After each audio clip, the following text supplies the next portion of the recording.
आज की कक्षा में हम करने वाले हैं हिंदी साहित्य के प्रसिद्ध कवि शमशेर बहादुर सिंह का जीवन परिचय, जिसमें हम इनके जीवन और साहित्य के बारे में जानेंगे। आइए सबसे पहले जानते हैं इनके व्यक्तिगत जीवन के बारे में। शमशेर जी का जन्म सन 1911 में देहरादून में और मृत्यु सन 1993 में अहमदाबाद में हुई थी।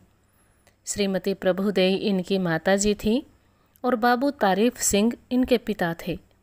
वैसे तो इन्होंने बहुत सी पुस्तकें लिखी हैं, जिनमें काव्य संग्रह, निबंध संग्रह और आलोचनाएं शामिल हैं, लेकिन यहाँ हम उनकी कुछ चुनी हुई प्रमुख रचनाओं का ही नाम लेंगे। सबसे पहले है उदिता, फिर है इतने पास अपने, उसके बाद चुका भी नहीं हूँ मैं, और अंत में काल तुझसे होड़ है मेरी। ये थी इनकी प्रमुख रचनाएं। अब जानते हैं हिंदी साहित्य में इनका स्थान क्या है। शमशेर बहादुर सिंह को हिंदी साहित्य में बिंब धर्मी कवि के रूप में जाना जाता है, क्योंकि इन्होंने अपनी कविताओं में ऐसे बिंब प्रयोग किए हैं जो हमारे सामने सजीव शब्द चित्र प्रस्तुत करते हैं। मूल रूप से ये प्रेम और सौंदर्य के कवि हैं। इन्हें हिंदी और उर्दू का दो आब भी कहा जाता है, क्योंकि इन दोनों भाषाओं से इनका बराबर लगाव भी था और दोनों भाषाओं पर बराबर पकड़ भी थी।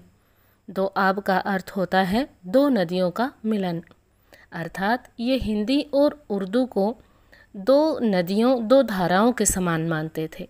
अब साहित्यिक परिचय में हम इनके साहित्य के भाव पक्ष के बारे में बात करते हैं, जिसमें हम इनकी कविताओं के विषय चयन और लेखन शैली के बारे में बात करेंगे।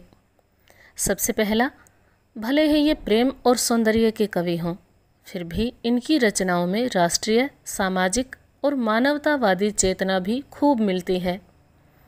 दूसरा, इन्होंने अपनी कविताओं में समाज का हूबहू यानी वास्तविक चित्रण किया है। तीसरा, ये प्रेम और सौंदर्य का तो वर्णन करते ही हैं, साथ ही प्रकृति के कुशल चितेरे भी हैं, अर्थात प्रकृति की सुंदरता का भी अनूठा वर्णन करते हैं, जो कि हम हमारे पाठ्यक्रम में दी गई इनकी कविता उषा में देखेंगे।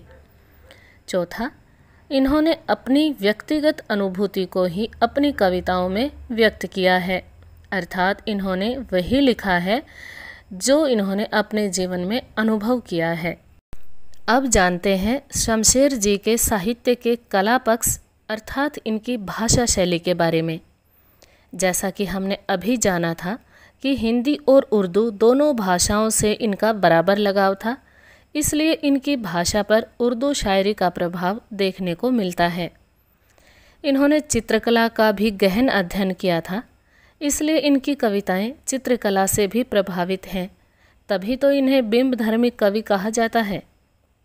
इन्होंने अपनी कविताओं में संज्ञाओं की बजाय सर्वनामों, क्रियाओं और मुहावरों का अधिक प्रयोग किया है। इन्होंने सबसे अधिक नए बिंबों का प्रयोग किया है, इसलिए इनकी भाषा शैली चित्रात्मक बन गई है, अर्थात इनकी कविताओं को पढ़ते हुए हमारी आँखों के सामने उस दृश्य का एक चित्र सा प्रस्तुत हो जाता है। आइए अंत में जानते हैं इन्हें प्राप्त पुरस्कारों के बारे में। साहित्य में इनकी सेवाओं को देखते हुए इन्हें कई पुरस्कार दिए गए, जिनमें साहित्य अकादमी पुरस्कार प्रमुख है।